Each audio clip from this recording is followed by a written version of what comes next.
Yes. Colin, hello. Hello, Mark. Good to How be are we here. doing? I'm meant to be in my shed, but my neighbors decided they were going to have some sort of party or something. So there's music playing, and I had to quickly run upstairs because my kids and wife wanted to watch the amazing Ant and Dec Saturday Night Live. Uh, Right. they didn't want to watch me and you, so You a can't quick be a one. you can't be a prophet within 5 miles of your own house. That is very, very true. Right, let's see who is here. Lots of people tuning in tonight. Colin, we've got people on Facebook, we've got people on YouTube, different places all around, all listening to Colin. Okay, so guys, if you're just tuning in and you're trying to work out who, let me just make him bigger, who this chap is. Hang on. Who this one? That's it. If That's you're trying to me. work out who that is, and you've been to a reunion many times, you will know this is the legend, Colin Walker, scout historian, and you will have seen him walking around with a gang all around Gilwell Park, pointing out all the bits and pieces of Gilwell Park. And if you haven't seen that tour, been on that tour, um, Colin actually did a virtual talk for Reunion last year, 2020, and it's online. And we'll put the link up. We'll find it for you. So if you want to look around Gilwell Park, Colin's done some amazing things. We'll be dabbling in a bit of that as we go through the next kind of 45 minutes or so. We're not sure where this is going to go. To be honest, guys, Colin has no faith in me at all. He reckons this is gonna, nah, but this is gonna work. So we need your help, guys. Okay, so as you know, with our lives, comment below with any questions, all right? And Colin has said to me there are no barriers. He will answer any question, all right? Or make you About go scouting. along. Only about scouting, all right? So, Colin, tell us about you. Who are you? Who is the man? Who's Colin Walker? Well, lifetime scout is one good way of describing me. I joined Cubs illegally when I was 7, and now I'm 75. Never left. Never even thought about leaving. And so that has been my life. I've done other things in between, but nearly everything I've ever done has led me to where I am. All connected with scouting. Yeah, Awesome. yeah. So, Colin, I know you as the man that goes around Gilwell Park showing people the sights and the amazing things of Gilwell Park. But is that what you're really well known for? Um, well, it's interesting, isn't it, that I've been a lifetime scout, and what I'm best known for is actually very little to do with my service with the Scout Association, because in my scouting role, I have been many things. I was the chairman of one of Britain's biggest scout counties, Oh wow! and not the chairman, not the CC, but the chairman of the scout county. And I've been venture scout unit leader in 3 different scout counties and all sorts of other things. But that's not what I'm famous for. If I am famous, what I'm famous for, Mark, is you nailed it when you gave the introduction. Is I am a scout historian. Now that is a self-appointed role. Nobody made me scout historian. Nobody pays me any wages for being a scout. No one pays us a scout leader. It's a surprise.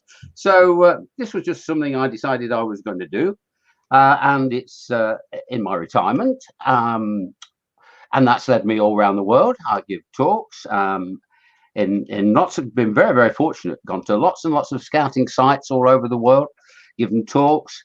I have got a big website, but unfortunately I couldn't maintain it when my webmaster, who got all the technical gizmos, and when he left, I couldn't keep up with the gizmos. So I set out to write my history in books. So I've now written 12 books. I'm the editor of a Scout magazine, and pretty much that fills my day. I do have another role in scouting, which is not to do with the association. I am a rover scout. I'm proud to be a rover scout, and the Thane rover crew has had a lot to do with what you see at Gilwell Park. Nearly every one of the scouting artifacts and buildings at Gilwell Park has been completely renovated by the Thane rover crew. And saying rovering, I don't know if you know, but rovering has a motto which Baden-Powell gave it, and that motto is service, and that's what we try to do. Awesome. So that in a nutshell is what I do. Brilliant. Colin, how many books have you wrote about Scouts? About scouting, well, actually published books that have got an ISBN number. Yep. 12. Are they all about scouting? Well, technically no, but technically yes, because 3 of them are about the Siege of Mafeking. Yep. And scouting, as you know, didn't start until 1908, although we can get away with 1907 Brownsea Camp, can't we? But Mafeking was in 1900. But without Baden-Powell's fame as the hero of the Siege of Mafeking, there would have been no scouting. So my 3 books on Mafeking, you can say, are very much about scouting, insofar as Baden-Powell said that his first scouts were his Mafeking cadets. So without Mafeking, there wouldn't have been any scouting. So I took time and trouble. I've been there, I've worked there. And so they're 3 of my books that compile the 12. Awesome. We'll go along in a minute about the books.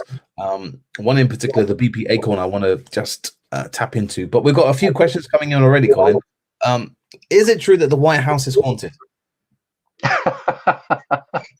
Well, I've slept in it many, many times, Mark. I have heard some strange noises, but I think probably that was to do with the bar being open late. Yeah. The White House, I've never heard that. However, there was a family living at the White House called the Chinnerys, and there is a ghost purportedly seen by cubs who were fed the night before with lurid stories by their scouters about how she stalked one particular avenue. The Lime Avenue is said to be the place of, I think she's called the Grey Lady. Now, I've never seen her either. I just find friendly ghosts. There are lots of friendly ghosts at Gilwell, because Gilwell, of course, as we know, is now over 100 years old, and its founders are all dead and gone.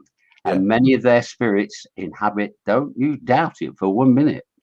These scouters turned up, 3 in particular, turned up every year since 1919 to the Second World War. Every year, these 3 old scouters came, and they will be there this year. In their spirit form, because it is the spiritual home of scouting. You cannot get away from it. That's what the well is haunted as well, I heard. The well. Well, yeah. There's 2 wells, because that's why the place is called Gilwell. There are 2 wells. One of them's got a very, very nice capping, an ornamental stone capping with a beautiful wrought ironwork above it. But that's a recent acquisition that only came about, I don't know, about 5 or 6 years ago. But it is if you're not on your visits to Gilwell, you need to go to the farm, just inside that little enclave opposite the lid, that farmhouse there. There's a lawn, and on the lawn there is the most beautiful well capping, very, very early. I should think it's early 1800s, and it cost a lot of money. And I think it does look well in some wedding photographs. Not your wedding. bit after my time for my wedding. So Scout historian should be added as an official capacity, and Colin should be appointed as the Grand Scout Historian. Dominic, well, that is a wonderful idea. I do see there's some seriousness behind that question, Dominic, which I have to agree with you wholeheartedly. Now, the Scout Association has always had, for a long number of years now, it has an archivist and it has an archive department. And I've been very, very grateful to them, because they've given me very good reign over the archives in my researching years. And they have got excellent archival skills, and they keep our prize iconic exhibits really well preserved, and they do a very, very good job, and I will have nothing said about them. However, there is a difference, Mark, between an archivist and an historian. And if you want to put that simply, an archivist job, and I'm sure Caroline, who's our present archivist, would be arguing with me now. An archivist job fundamentally is to preserve, and in order to preserved. Sometimes things have to be squirreled away because they're fragile or whatever. I mean, our archive department has done a really good job in making some of the exhibits available to all, because they've put a lot of things online, which is a very good thing. Yep. But there is a difference between an archivist and an historian. An historian's job is to set the history of the objects in the context, in the context of the time, and to take from them such messages and meanings as can be extracted. Now, I'm sure Caroline would agree that is not the job of the archivist. So there is a role for a historian and an archivist. The World Scout Association, WSAM, did have, until very, very recently, an official historian. The Scout Association never have had. Yes. Well, it's got me now for free. Me and Colin have already recorded a vlog about a week ago, and I'm just editing that. That's going to come out very soon. And I don't want to discuss too much about that vlog. But one thing, Colin, you told me that gave me shivers, right, is the Scout Museum in America. Yes. When you all open those big doors. Yes. Can you tell us that story again? Because that's just an awesome story. Right. Well, this was my first visit to the Scout Archive and Museum, which was in the same building. It's moved now. It's at the Philmont Scout Ranch, but it was on the outskirts of Dallas, Texas. And I was going to work there for several days, and I went the afternoon before to find the lie of the land, and I made myself known. And it was about 4 o'clock. So I said, have I got time for a quick look around? And the guy said, yeah, of course, that's no problem. But there was nobody else there then, because everybody had gone home. Yeah. So I went walking around, and I was aware of a presence. And this gentleman of about my age, perhaps a bit older, came up to me, and he'd got a red vest on. And he said that his job, he was a volunteer, and his job was to help me in any which way. He could walk around with me, or I could go and ask him questions. So I said, well, if you don't mind, that's what we'll do. I'll walk around and then I'll come and ask you questions. So he said, well, this is the route you want to take, and you want to be sure to go into the theatre. And you need to go down that path there, because that's going to lead you past the most famous scouting paintings that there are in America, the Norman Rockwell paintings. And so I went past the Norman Rockwell paintings, and the alleyway got narrower and narrower and narrower, and it was leading past these iconic, wonderful paintings to these doors.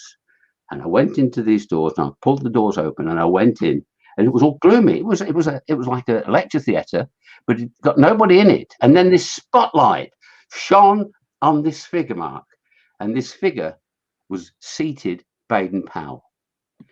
And then he turned and he looked at me and he blinked, and then he started to talk. And he invited me to sit down, and the hairs on the back of my neck. And this, believe me, I know a great deal about Baden-Powell, and this was Baden-Powell. He got every authentic details. He's got the right medals on. He'd got the right hat. He'd got everything. There was no way you could say he wasn't Baden-Powell. And he was talking to me. He said, sit down. So I sat down, and this presentation started behind him. There was this great big, like an Odeon cinema curtain that opened. And as it opened, behind it, there was a full cinema screen with a film starting, which was about scouting, that had got boys and girls in scout uniforms having a great time. And Baden-Powell turned to watch it, same as I did. and then, Mark, he starts, Baden-Powell, starts interacting with the people on the screen. So he talks to them and says how great it is to see modern day kids doing all these exciting things in scouting. And they talk back to him, and they're having this conversation. Now, all this has gone now, because that museum and that archive doesn't exist in Kansas area anymore. It's at the Philmont Scout Ranch, where I've never been. That's an ambition to go there. I just hope that thing that they did for me is still available for other people, because it was wonderful. That is amazing. I love that story when you said that. I can imagine those hairs on your neck. Oh dear. Right, Colin. Questions are coming in. Here we go. Is there a way to identify the date of an old photo via the uniform or lack of it? Well, I don't think you can identify it by the lack of it, but we can identify the uniform by various little clues. Right, big clue number one is the woggle. The woggle came from Australia with a man called Bill Shankly. He was a football manager, wasn't he? Oh. So his name might not have been Bill. It was Shankly, and he was what the Americans called a staffer at Gilwell, and he brought with him this handmade leather woggle, which he said was best made out of the leather strap that went round the wheel of a treadle sewing machine. You know, you treadle away and you've got to have a driving belt, and he made Gilwell woggles. Nobody else had made woggle like that in Britain ever. Now, ever on sale on eBay, since we talked, there's this tremendous photograph came up for sale of a group of people at Gilwell in 1922. Now, 1919 was the year it opened, and so this is very, very early on. And every single person, and there were about 30 to 40 people on the photograph, are all wearing woggles. Now, in 1921, nobody would have been wearing a woggle. It took some time for the woggles to spread around across the country because it started at Gilwell and spread out. I mean, originally, you got your woggle, your Gilwell woggle, as the basic A in the wood badge before you went on to the B. So it was a halfway stage. It was an award. So it took a little time for it to spread around. But you can say that if they haven't got woggles, it's going to be pre-1922. Now, when scouting first started in 1908, as we know, Baden-Powell brought a lot of things with him into scouting from his army days, like the scout shirt, like the hat. Well, not many people know this, Mark, but I'm going to tell you. In very first scout patrols, the patrol leader wore army corporal stripes. Okay. And the second, he wore two. That's the corporal stripes. And the second wore one stripe. So if you've got a photograph and they're wearing stripes, then that's going to be, for sure, 1908, 1909. And then, of course, depending on the quality of the photograph and how big it is, you can see the badges. And if you can get a close look at the badges have changed over the years. And so that's another way of identifying it. But all these clues are there, and you've got to look at them very carefully. But you soon, if you start questioning photographs instead of just looking at them, the clues are all there. All there. and a Zoom meeting you did about 2 weeks ago, I learned about a new badge I never heard of. Was the Brownsea Island, the first scout camp? First scout camp. Well, Baden-Powell brought the fleur-de-lis with him. He instituted the fleur-de-lis as a badge for his army scouts, his army and reconnaissance scouts. In 1895, he was stationed on the cutter in Ireland at the time, and he had a training scheme for army scouts. He'd written a book called Reconnaissance and Scouting, and he decided that the fleur-de-lis should be the badge because that was the north point of the compass, and that appeared on all maps, all charts at the time. So that's why he decided. It was also, he called it several things all at the same time. Fleur-de-lis was one of the words he used. The North Point was another one that he used. The Arrowhead was another one that he used. So none of these things are wrong. So he decided that what he would do when he was planning Brownsea, he would be doing some scouting work, and he wanted the boys to pass tests in this scouting work, and he would reward them with a badge. And the badge was in the shape of the fleur-de-lis, which we are told he cut out of brass with his own fair hands. And he was a skilled craftsman because he did lots of things. He made his own thumbsticks, and he was a very skilled sculptor. Though I don't think there's anything practical he couldn't do. So it's not. Don't anybody be saying he couldn't possibly have done it, because he jolly well could. Yeah. He stamped "Be Prepared" on it with a hand stamp. Each different letter, a different stamp.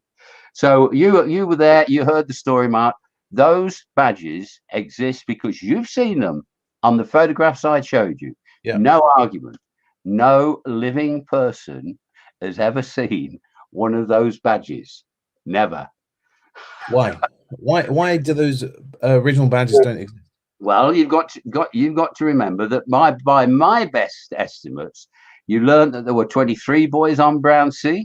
Yep. One was the gamekeeper's son, so he's not going to get a badge because that wasn't planned for. Yep. The other 22 did. Baden-Powell had one, and his assistant scout leader had one. Master, they would have said at the time. So that's 24. So that's not a lot of badges. Right. Then there's all sorts of stories as to how they might have got lost. But the truth of the matter is that by the date of the Jamboree, World Jamboree in Norway, the Lord Baden-Powell of the day, not the founder, but his son, his grandson, in fact, wanted to give a present to our hosts in Norway. And he'd heard that some of the Brownsea boys who were still alive had got some of these badges. So he wrote and said, could you lend us one? Because we can make a repro. None could be found at that point, 1984. So they got an old timer, and he was a real old timer by then, to draw what he could remember. And you and I know, Mark, that he didn't quite get it right. But it was pretty good, but it wasn't quite right. It got the bottom half of it upside down and one or two little things. But nobody has ever seen a Brownsea original badge. So if they were thrown into the sea, as some people say, then all I can say is get your scuba gear on. And talking about the water and going under the water, you told us to go to Brownsea Island and hunt down a brick. That was on eBay. Right. Was it like £100 or something? Right. Well, if we had a look at the picture of the first camp, there's a ruined house on the actual campsite, which Baden-Powell used to teach his boys about how to escape from a burdened building. He had them jumping out of windows and all sorts of stuff like that. That house was the manager of the brickyards on Brownsea. There was a brickyards on Brownsea. One of the owners bought the island because he thought that clay would be worth a lot of money, because he thought it was kaolin that could make fine china clay. And he found out that, yeah, it was clay, but you could only make bricks out of it. So he made a brickyard. So that house existed. Now, it was there as a ruin in 1907, because it's on the photographs. But I don't know exactly when, but way before my time, it was bulldozed into the sea. Now, on eBay, which is where we buy all our scouting artifacts from, isn't it? On eBay, several years ago, about 2007, one of these bricks came up for sale, and it got Brownsea stamped into the brick. And the price then, which was a long time ago, was about £185, if I remember. There'd be a lot more now. So if you, where that house was bulldozed into the sea, there happened to be bricks. Oh, I haven't got one. I've had one in my hands. Colin, Andy's asking, where can I get your stories for his cups? Well, good old Uncle Mark is going to record this program and he's going to put it on his site. So there But no, in all seriousness, Andy, I just caught your name there. This is what I'm doing now is my job, right? We run by the motto, Scout history is inspirational. Let's use it to inspire. In these days of lockdown, we've found out the powers of Zoom. I've spent a lot of my time very happily talking to various sections of the Scout movement, starting from Beavers, working upwards, and I work with the leaders who tell me what they want to talk to the various sections about. It may be that they're doing a project, or it may be that they're doing a badge. If it's to do with history, then I'm your man, and I'm very happy for you to get in contact with me, and I will give them a talk directly just to them, tailored to what you want. Top man, there you go. You heard it here, Andy. Get Colin on your next session with your cubs. Right, next one. David said he has a postcard from BP that was presented to all Canadian youth who were at the coronation of King George. Do you know if these, and did BP actually sign them? Well, I could tell you the answer to that if I could see the postcard, because I'm pretty good at recognizing BP's signature. If you've seen one and you've got a copy of the signature that you can scan and you send it to me, I'd be able to tell you pretty well. A nice, interesting little story. Baden-Powell had a secretary called Eileen Wade for 27 years. Eileen Wade was his secretary. And of course, he was a very, very busy man. He was on world inspection tours, and he was doing all sorts of good works, particularly in the war. Was he amazingly busy? So he trained his secretary to be able to write his signature only on things that weren't really mainstream scouting. The sort of letters that people get. Somebody would be writing to ask him to open a fate or something like this, and he couldn't be doing that sort of work because he'd never be doing anything else. So Eileen Wade was trained to and was allowed to write his signature. Now, I can tell you an Eileen Wade signature, and I can tell you a Baden-Powell signature. There's a very, very easy way of telling Baden-Powell's Eileen Wade signature, in that it just says Baden-Powell, and the bottom of the N of Baden is joined to the bottom of the P for Powell. Now, Baden-Powell, like us all over the years, his handwriting changed, but he's got some very idiosyncratic features, and one of them is it sometimes, very often in fact, wrote the R for Robert the other way round, and the trailing final L of Powell comes down vertical and then slopes away a long way below the line. Now, of course, all that is interesting to people like me to be able to tell you if it's authentic or not authentic. But if it's you're seeing it on a screen, then all it needs to be is photocopied, doesn't it? All it needs to be is scanned, and then it will be the original signature. You won't be able to argue with it, but it may not be. I mean, the one that was put on the postcard, for instance, would have been produced mechanically from a photograph. Yeah. But so Baden-Powell would have only had to have written it once, unless he did actually write them by hand. But it's very interesting, that, David, because I know nothing about it. I'd like to see one of those postcards. Oh yeah, we found something that Colin's never seen. Absolutely. Awesome. Gustavo is actually, this is his scarf that he sent to me. He's in Sao Paulo in Brazil, Colin, and he is saying BP once sent a letter to the group and they still have it. And the letter is dated the 7th of April, 1930. Well, that's very interesting, Gustavo, because I've been fortunate when I was on my lecture tours in America. As I said, we went to the Scout Archives, and I was allowed, the only person to do this, to be able to write down, well, that's what I thought I was going to do anyway, write down the contents of Baden-Powell's diary, which was going to take me a lifetime, I think. But fortunately, they said I could take photographs, 2 pages to view, make a week. Open 2 pages, and that's a week. Click, click, click. It took me a fortnight, 2 different weeks and 2 different occasions to do all of these things. So I got to learn to read his handwriting, which was very idiosyncratic, with some code words in and all this stuff. But I got to be able to do it, so when I came back home, it took me 3 years to transcribe all these letters onto a database.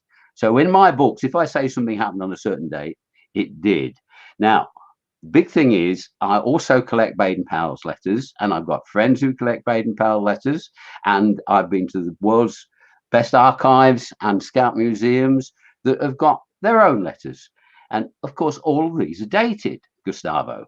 So what I did was to, in the database of Baden-Powell's lifetime diaries, so it's got his day by day by day. So I want a copy of your letter, please. And from that, you say it's dated April the 7th, 1933. Well, there were a lot of things happening in 1933 that I could talk all evening about, but we'll just satisfy ourselves with saying that that date exists in his diary, as you would expect. There will be what he did on that date, and I will put on the line below it that Baden-Powell sent this letter to this person with enough of its contents to be able to get the meaning. And who knows, Gustavo, because this quite often happens, the letter might well relate to something that Baden-Powell has written in his diary.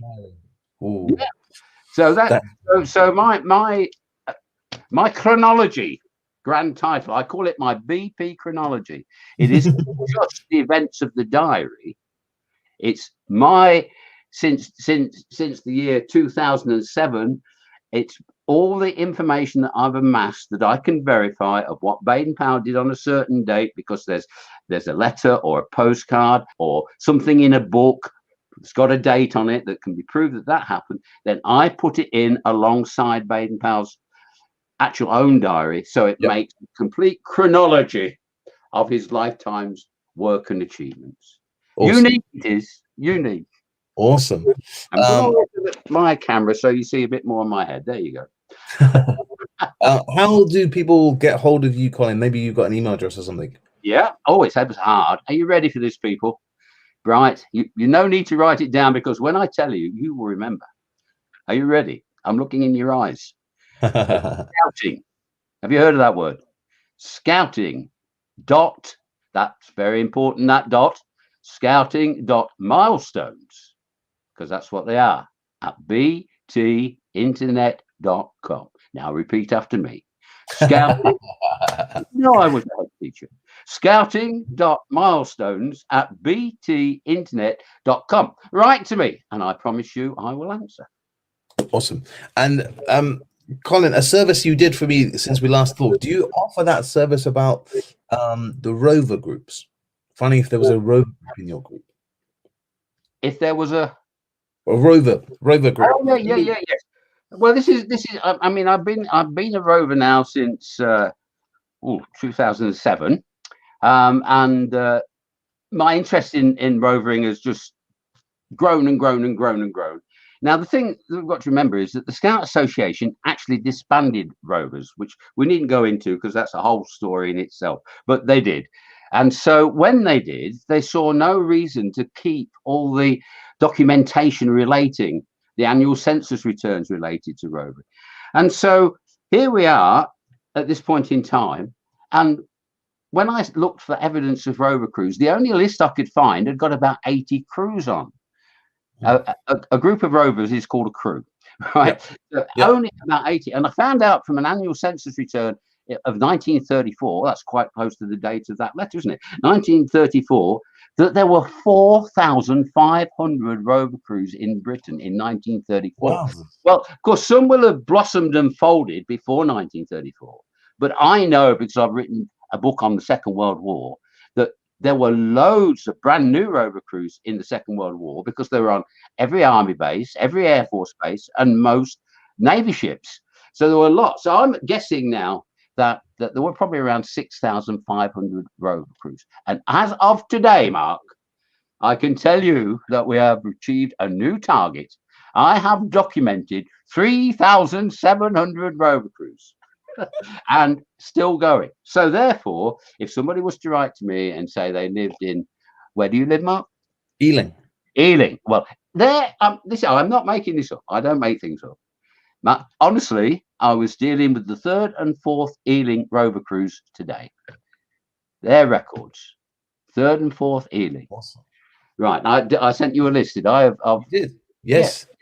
So I haven't got them all. And the big thing is, what we must do collectively, all your listeners, Mark, there are rovers alive today. So we don't go in for the fact that there were people who were rovers, because that's an absolute load of rubbish. There were no people who were rovers. Why not? He says yes. He says yes, and he hasn't got a clue. There were no people who were rovers, because when you're invested, does the RSL, the Rover Scout leader, does he say, Mark, I invest you as a rover for life? Or does he say, I'm investing you as a rover until such time as the Scout Association disband rovers? No, he does not. So if you are invested as a rover, it's exactly the same as being invested as a scout, except you're an adult. So you're expected to take great significance from the words that you're actually saying, and you are invested as a rover for life. So these people may not have put on a rover uniform since 1967. But if they were invested as a rover, they are a rover, and they are still alive. They are out there. And just this very day, I heard about a chap who I've got his name and address and a telephone number, and he was a rover in Bristol. And I'm greatly looking forward to talking to him, to hearing about his rovering experience. And so that's something we can all do together. You may have a grandfather who's a rover. And if you do, then you need to talk to him and see if he's willing to talk to me. Absolutely. If he's not willing to talk to me, you might have some photographs of him in rover uniform that you could scan. All this is going into. I'm a great one for databases, Mark. I know you are. Everything goes into a database, and that is because I am not immortal. No, that's true. I shall go to the great big campsite in the sky, and all of these many, many happy hours that I've spent collating all this information would be gone, except I am giving away the databases. They will carry on. Awesome. So when I've got to the point in the rover crew database that I don't think it's likely that I can add more than, say, I don't know, arbitrary number, say if I can't add more than 5 new rover crews a week, then I'm going to send the database to everybody who's interested. And I'm going to say to them, right, this is yours. You can do what you like with it, but you will be haunted by me if you find out any new information and you don't send it to me so I can add it to the master copy. And then I'm quite happy to send the master copy out to everybody. So that one way is we keep going. What we don't want is for me to send Mark the database. Mark finds out about a new crew, writes it on his database, and then doesn't tell me. And then nobody else gets to know about it. Yeah. So that's what we're doing. Awesome. Another question. Here we go, Colin. How do you think BP would have led us through COVID?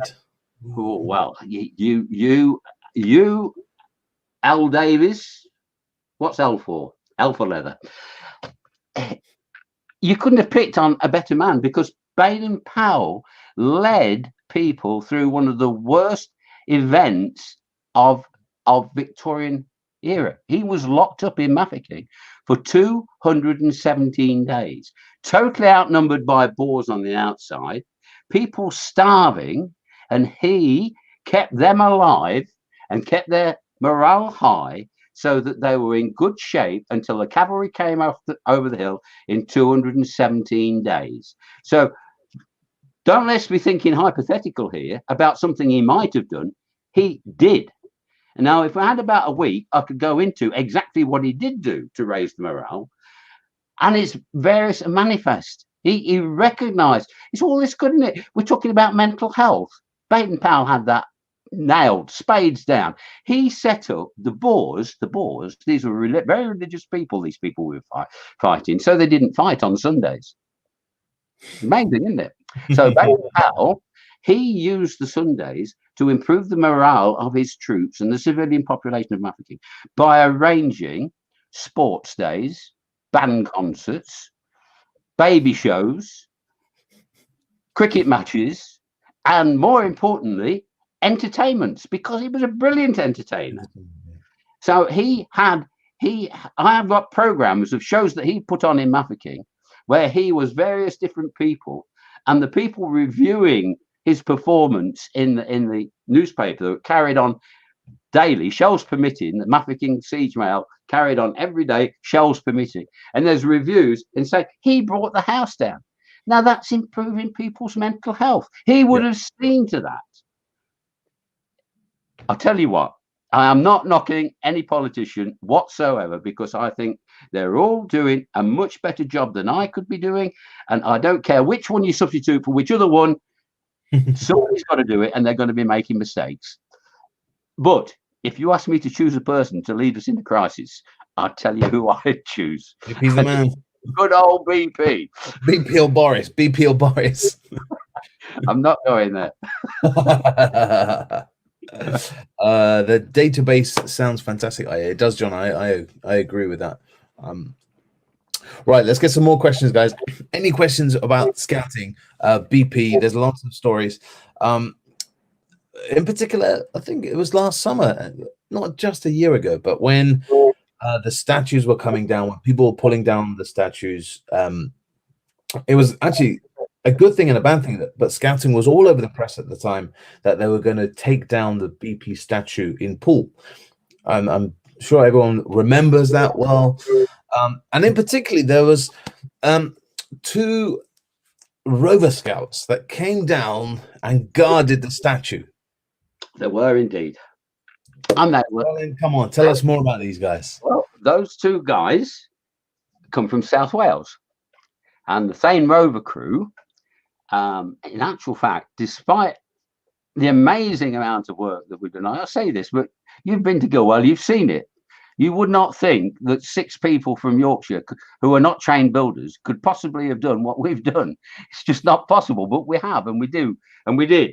But the point of telling you this is we have only 6 or 7 at the most people within 3 miles of our den here in Yorkshire.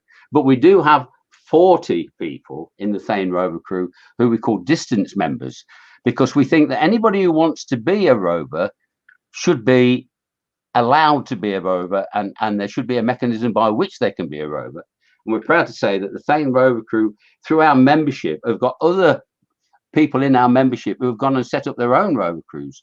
And there were independent rover crews before, and there are rover crews belonging to Baden-Powell Scout Association, the European Federation of Scouting in Britain. So there's quite a lot of rover crews still going on.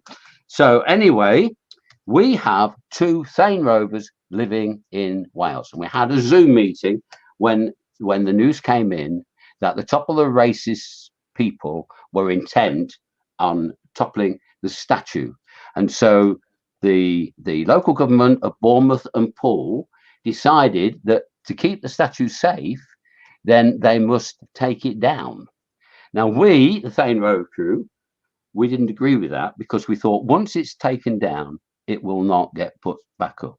So we decided there and then that evening on a strategy, and the strategy was manifold. We produced, I think I sent you a leaflet called Allegations and the Truth, where we took all of the things that were being said about Baden-Powell, which a lot of people seem to be prepared to believe on face value and react as though they were all true. And somebody described that sheet that you've read, Mark, as being and what's the word? Forensically dissected the lies and the allegations. That's what that leaflet does. It proves there is no substance. I'd be amazed that anybody should think there was, because if you're an historian, you don't just go by what somebody says. You find out the facts. And there was no substance written down to any of these allegations. So I went into them and I disproved them in that sheet. That's one of the things that we did. I went on all sorts of social media. I challenged these people who were the toppling the racists who wanted to topple Baden-Powell. I challenged them to a public debate here on Facebook. I said, day after day after day in my posting, I said, you are saying you're doing this because you want a debate. Choose a place and a time and an organization who's going to promote this debate, and I will be there and debate with you. And then the next day I'd write, another day has passed without us having a debate. So all of that. But one of the things, we've got to do something about the idea that this statue can be taken down. Now, up here in Yorkshire, we're a long way from Poole, the nose. Yes. So our 2 rovers in South Wales weren't so far away. And so despite the fact that it was the very early days of lockdown, they decided with the consent of our RSL, not that they needed his consent, but they informed him that they were going to go. And their objective was to just stand by BP. They were going to offer no resistance. They were going to get involved in no hassle. They arrived very early in the morning, immaculate in their Rover Scout uniform. It's not me that's saying that, Mark. That's the Times, the Times newspaper, because their picture was on the front of every national newspaper. Awesome. And they had to park their car a little way away from the harbour front. And as they walked down to the harbour at about 7:30 in the morning, they were applauded by the local population. And when they got there, they stood. They were very, very dignified, and they were a credit to Scouting, an absolute credit to Scouting. Now, a politician from the Poole and Bournemouth Authority, the council, who had organised a crane to be present, with the crane driver present to take the statue away, it didn't happen. And a politician from the council wrote to our 2 Rover Scouts and said, I want you to know that it was your presence that stopped the statue from being taken away. Because can you just imagine the photographs that would have ensued of our 2 rover scouts standing there and the statue being winched above their heads. Yeah. Wouldn't be good. So the council, in their wisdom, decided not to take the statue away, but to crate it up, which is what they did. 2 weeks later, they issued a statement, mainly, well, I think that's perhaps a little bit, you'll say that's perhaps a bit big-headed, but my allegations and the truth, the Thane rover crew's allegations and the truth document was translated into the world's major languages and very, very widely disseminated. You will be able to find it in Facebook to this very, very day.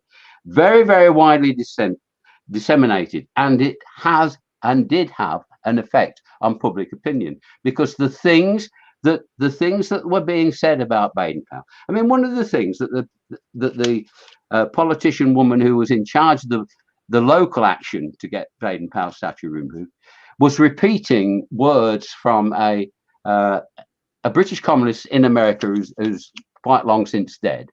And he didn't put in any evidence into all his allegations. And I'm not going to go into them because it takes the rest of the show. I'll just tell you one thing. He said, and she repeated and embroidered on this, Baden-Powell was a terrible man because he was a homophobe. Because do you know what? He issued instructions that there shouldn't be any homosexuals in scouting. Now, today, that would be a charge that would be a terrible thing. But what everybody seems to have forgotten, then it was against the law. And Baden-Powell was just saying, hey, scout leaders, you've got to uphold the law. This can't happen. Yep. And it was that level of argument that was being deployed that some people in very high places chose to go down the route of actually supporting. Now, I think the same standards should be applied to these people over here who are not supporting as to those people over here who are actually challenging. If it's wrong for these people to say these things because they didn't have any evidence, it's wrong for these people over here who are supporting that lot also not to have any evidence and be making public pronouncements. So the 2 lads, Chris and Matt from South Wales Look You, wonderful men, and they represented nobody else, Mark. You find me, there'll be other people you'll know as individuals who might have said to you, this is terrible, Mark. They might have said to you, Mark, something should be done about this. There was only one group of people that actually did anything, and that was the Thane rover crew. And 2 of our Welsh members went and stood by BP, and they deserve a medal. And I'm going to give you some breaking news, Mark. I'm going to see that they get one. You know, because you don't know, do you? If they weren't there, like you say, it could have. Yeah, the statue would have been wherever now. The front page of every British newspaper and newspapers worldwide. They were dignified. They were immaculately dressed, and there isn't anybody that can say that they portrayed scouting in anything other than a very favorable light. They were asked to comment, and they did comment, and their comments were respectful, sound. We weren't casting allegations on individuals. They were just pointing out that they were there to support and stand by Baden-Powell. Absolutely. I'm trying to do something. This could go terribly wrong. No, I don't know. I'm trying to find something. No, let's not do that. It'll go wrong. Okay. Next question. My scouting name is Mabel. Did BP have a scouting name? Oh wow, that's a very good question, Maple. My scouting name is Owl because I was in Owl Patrol. Did Baden-Powell? Well, you know, I'm casting around, and if I say he didn't, then the only reason for that is he had dozens of names connected with his fame as the hero of Mafeking. What we are told that in Mafeking, he was called by the natives Impisa, which means the wolf that never sleeps, is the title of a book written by Margaret de Beaumont, The Wolf That Never Sleeps, and the wolf was Impisa. Now, it's a great story about what these natives in Mafeking were meant to call Baden-Powell, but you can spoil many a good argument with fact. And the fact is, Mark, There aren't any wolves in Africa. Not a single one. In actual fact, the natives in Mafeking called him the hyena that never sleeps. Now, the hyenas in Britain get a very bad press, undeserved, because I've been on safari and I can tell you that hyenas are most ferocious, and it's hyenas that actually often bring down the prey, and then they get robbed by the lions. So hyenas are very, very ferocious and tenacious creatures. So Baden-Powell was called by the natives the hyena that never sleeps, and their name for him was Impisa. But he had lots and lots of other names because he went all over the world with the army, and in nearly every place he had a different name. And he has a tribal name. Later on, the Boy Scouts of Canada gave him a tribal name, but to my shame, I can't remember it. But I've got it written down. It's on my database, Mark. So yes, he did have lots of nicknames which were used in scouting, but they mainly originated from his time before. But the one that everybody knew about, I mean, of course, was the chief. And Chief Scout of the world. And indeed, and in itself, BP. Baden-Powell loved coincidences. He absolutely thrived on coincidences. Have you spotted the coincidence? BP. Be prepared. Boss of the planes. Now, if I say boss of the planes, which is BP, you'll say, what the heck is he going on about? The big wide awake hat was made by John L. Stetson, American cowboy fame. Yeah. They were made in England under license, but they're John L. Stetsons. And the trademark that runs on the ribbon on the inside is boss of the planes. BP. Be prepared. You can't dream it up. Oh, dear. Right, Colin, next one. What is the oldest artifact scouting has in the archives? They have his death mask, don't they? Oh, wow. Yes, they do. I've got photographs of that. And of course, that's not very old because Baden-Powell died in 1941, didn't he? So that's not very old. There is in archives a fantastic piece of paper which I have seen, and it's called Laws for Me When I Am Old. And I can't remember exactly how many laws Baden-Powell wrote on this piece of paper. I think it might have been, it'd be nice if there were 10, because there were originally 10 scout laws, but I can't remember. But there was certainly more than 8. And one of these laws, I think it was possibly law number 3 or 4, and it said something to the effect that in those days there weren't very many motor cars in London, and it was mainly horse traffic. And of course, horses make a mess on the streets, don't they? And so there were people employed who were called crossing keepers. Now, these were the people who removed the horse muck off the crossing so that the ladies in their long Edwardian dresses didn't get them soiled. And Baden-Powell wrote law number 3 or 4 was that these crossing keepers should have enough money to live reasonably by, and they ought to be as happy as we are, didn't they? And that piece of paper is in Scout archives. So if he wrote that in when he was 8 years old, which he did, and he was born in 1857, then the Americans would say, you do the math. Yeah, exactly. Now, there were earlier things than that, because Baden-Powell had a father and a mother, and some of the things in Scout archives I feel sure relate. I've certainly got letters written by father and mother. He came from a long line of quite important and famous people. There's a trades guild in London called the Mercers, and Baden-Powell was the master of the Mercers Guild, which is the oldest trade guild in London. And he had got members of his family who were also members and masters of the Mercers Guild going back in time. And they have an archive, a Baden-Powell archive. So, so you'd expect there are things right from the beginning of scouting, which we can take as being 1907, if you like, but we should say that's an experimental camp. But there are things going back into Baden-Powell's army career, the actual army badges that he made for his, he himself didn't make them, but he designed for his army scouts from 1895, and these were standard badges of the British Army until 1918. There's quite a collection of those. So yes, We have the best Scout archive in the world, and you would expect us to have. Awesome.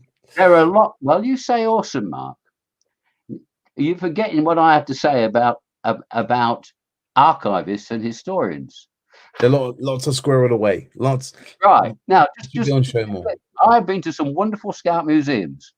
We have a wonderful Scout museum in this country, which is independently run up in the north of England by Michael Looms, a wonderful man, and he has, with his brother, who's unfortunately now died, he set up this museum in Lancashire called Waddicker, the Museum of Scouting, the Story of Scouting Museum and Guiding, and it is a fabulous museum that shows just what volunteers can do.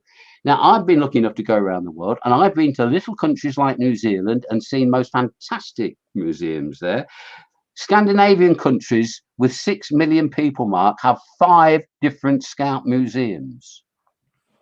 5 different Scout museums. We have got the most wonderful Scout archive in the world, but an archive is a place that has no windows. As I said, the Scout archivist that we've got is doing a wonderful job in trying to get light breathed onto some of these wonderful exhibits by putting them on the internet. And there were great plans, absolutely great plans, that we should have a heritage centre. But COVID came and hit it on the head. But it is now 2021. Scouting started officially on January the 1st, 1908. Countries with 6 million populations have got 5 Scout museums, and we have only got 1, and that doesn't belong to the Scout Association. Now, I know the frustration of Matt Hyde, who one of the first words he had to say, and certainly one of the first words he said to me, was that he was going to work his socks off to have a Scout museum. And I genuinely think that he has tried, but Scouting has been put under the kibosh by COVID. And unfortunately, at this moment in time, there isn't the money. So when is this going to happen? We can't say. We've got a lot of obstacles to cross. But the things are safe and sound. They're all in. People say to me, Mark, they say, you are a very lucky man because you're been allowed to go into the archives, and we've seen some of the pictures you've taken that you put in your books. It must be a fantastic place. No. I've never been in an archive. No, it's just You go in an archive, it's got racks that are on wheels, and these racks are shut together so they look like a series of tin shelves. And you wind these wheels back to see all these treasures, and what do you see? Brown cardboard boxes. Yeah. Now there are treasures inside the brown cardboard boxes, but you've got to know which box to look at. What is the one artifact in Gilwell that you're just you're thrilled, you're all those kind of feelings and stuff? What's the one item that makes you just feel proud to be able to see it? It's full of them, Mark. It's absolutely full of them, and they don't have to be valuable. They don't have to be relating directly to Scout to Baden-Powell. Scout history is inspirational, and the inspiration come from a tiny little thing that demonstrates what Scouting did in the Second World War. A cloth badge or a metal badge, if you know the story behind it. Yeah, that is true. It's the story that's the important thing. BP's 6B, are they there? They certainly are, yes, and there are only 2 sets of 6B.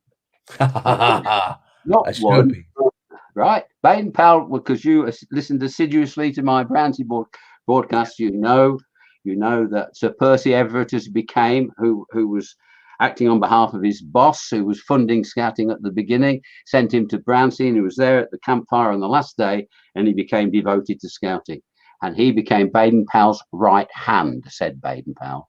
And Baden-Powell gave him the only other 6-speed wood badge in the world. So there were 2 of them at Gilwell, and Baden-Powell's are in a lovely cloth felt pouch embroidered with BP's initials on by his wife Olave. Isn't that lovely? That's awesome. Talking about that, apparently her nickname was Robin. It was, yes. And where did you learn? Where did you learn that from, Harold? Have you been on one of my talks listening to me, Harold? I tell people, and I said, and Olave turned to the founder and she says, Robin? Yes, that was her pet name for him. Yes. Awesome. Have you seen his campfire blanket? I have. I've got a wonderful story to tell. I don't know whether I dare tell it. perhaps I'll be very suspect in my world. Right. Well, it was before the days of the present archivist, so she's totally exonerated from this. But Baden-Powell's campfire blanket, he must have had several, because I think this one was quite late on. And around the base of the campfire blanket, Olave had stitched on some of his jamboree badges. Now, the world's first jamboree badge in 1920 in Denmark, 1924, I think, wasn't getting a bit confused here, was a silk badge. And these badges had been stitched around the hem of the campfire blanket. And the campfire leader at one of the Gilwell reunions had asked the archive department of the day whether it would be okay to wear Baden-Powell's campfire blanket, because he wanted to sing the song, the BP spirit, all around my heart, all around my head. So they said, where this is going. I can see where it's going. So I went to the campfire, as you must do, because it is one of the most fantastic things in scouting to do, to go to the Gilwell campfire. And this very skilled and talented campfire leader was prancing around with his Baden-Powell's long campfire blanket, with his silk jamboree badge, with his jamboree number at the intersection of the red cross of the flag of Sweden, which was the badge, which was inches from the floor. And this, he was prancing around the fire, and the blanket was swirling, and the flames were roaring. And I was going, no. No. So you can see then there's every motivation why archivists should preserve our archives and not let them see the light of day when things like that happen. But the blanket was okay. The blanket was okay. I've checked. The blanket was okay. Yes. Okay. We've got 2 more questions coming up, because this is coming up over an hour. This is only seems like there's been 10 minutes. Badges so glue. Say again? You can't blame me this time. No. Badges sewn on or glued, Colin? Oh dear. I can't even believe I'm being asked this question. There's no what glue? Sewn on, of course, sewn on, preferably by yourself. Says he sitting here with a shirt full of badges sewn on by his wife. By your wife, yeah, absolutely. All right, Colin. Let's ask you one question. Can you see? Oh, hang on. Let me take away that. This is a T grid, yeah. Yeah. All scout leaders are fueled on T. What would your T be on that grid? Oh, well, I'm not usually one for sitting on the fence, Mark. I'm usually quite strong in my opinion, but on this occasion, I'll go middle for diddle. Somewhere in the middle there. Bottom, second row down in the middle. Yeah. Just a bit of right. That'd be me. Yeah. B2. Yeah. I would say again. Awesome. John's ask me about my badges, but no. There's a story about my badge blanket. No. Not from Canada, only coffee. Oh, okay, awesome. Yeah, especially with hazelnut syrup in. Wonderful. Andy's saying thank you very much, Colin. Really hope to jump on your tour next summer. And Colin, I still have not been on your tour. I would definitely be on it this tour, because I learned some. In fact, I learned 3 or 4 new things about your park from doing your virtual tour. And I need Colin to come back to do another talk about this, because there's some amazing things I didn't know about Gilwell Park. But I highly recommend to go just Google Gilwell Reunion 2020, and you'll find Colin's link on the virtual tour, and I'll post it down here. Yeah, we'll do that. Use this and Mark's explanation of the proper pronunciation of his last name of a video meeting with a group. Yes, yes. Baden-Powell. Baden-Powell, not Baden-Powell. Well, you say so. Baden-Powell used to say that his name was that Powell rhymed with pole, but he also tells a story from when he was at school at Charterhouse that his schoolmates called him Bathing Towel because it rhymed with Baden-Powell. Yeah, So you take which story you want. Yeah, awesome. David said, fantastic. Thank you so much. Awesome. Thank you very much. Colin, good friend of mine from Bush Scout, he's saying, great evening with Colin. So easy to listen. Thank you. Awesome. Yeah, it's great. And the vlog that me and Colin recorded about a week or so ago, you're gonna love it. It's coming next month. I'm holding it back because it's a really good one. One more thing, actually, before I say, Colin did a really good talk that I was lucky enough to be invited to the Thane Rover group that they do, and he talked about one of his books, the Brownsea BP Acorn. I'm going to order this because it's a book that you've inspired me to buy, not because you've written it, Colin, but there's some really cool little facts that you were talking about that I just want to read a little bit more about. But I did a little birdie told me that if we order it from you, you will sign it for us. Absolutely. Oh, cool. My not so kind friends say that when I'm dead and gone, the really rare books written by Colin Walker won't be signed. And you gave me a very kind offer of giving me a book for free. In your dreams. No, I've got it in black and white. You said the book is for free, but the postage and packaging is £15. I thought that is a bargain. Well, generosity itself, Mark. Oh, for you. Once again, Colin, if people want to get hold of you, I know there's some people that want to send some bits to you. Yeah. Those letters, things and bits and pieces, and maybe quiz you about more scouting questions. How can, once again, they get hold of you? Well, there's two very good ways. One is if you are on Facebook, then you can find me by putting my name into the search engine. The other way is my email address, which we've already had once this program. Remember what it was? scouting.milestones@btinternet.com. But if you just want to find more about what I am and what I do, then just write Colin Walker Scout into Google and stand back. There's lots. Colin's a Yorkshireman. There's nothing for free. Yeah. No, awesome. Yeah, check Colin out. He's got loads of stuff. I want to quiz Colin more and more, and I want to know more about the diary. I want to see if BP ever came to Ealing. That would be awesome to find out. So yeah, the people that Colin asked to get hold of, so that's Gustavo, and I forgot the other gentleman. There's some people.